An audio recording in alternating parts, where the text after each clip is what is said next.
السلام علیکم ورحمۃ اللہ وبرکاتہ۔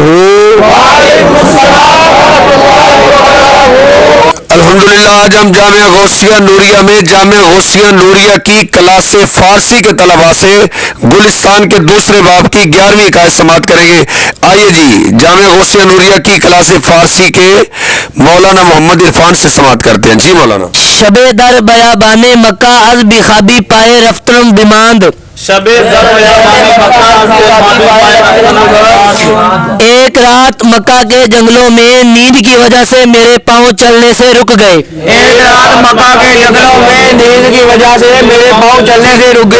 سر بھی نہیں ہادم، میں نے سر رکھا، شتر بان را گفتم، اور میں نے اونٹ والے کو کہا، دست از من بیدار، ہاتھ مجھ سے اٹھا، پائے مسکین پیادہ چندر ود،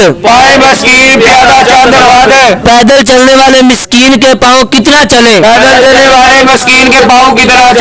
کز تحمل تو شد بختی،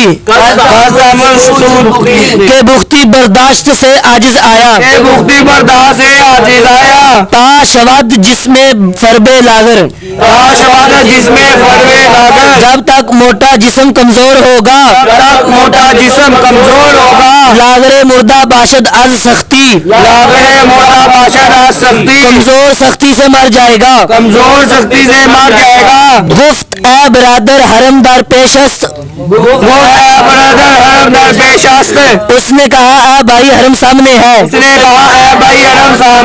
وہ حرامی از پس، اور چور پیچھے، اگر رفتی بردی، اگر چلے گا تو لے جائے گا، وہ اگر خفتی مردی، اگر سوئے گا تو مر جائے گا۔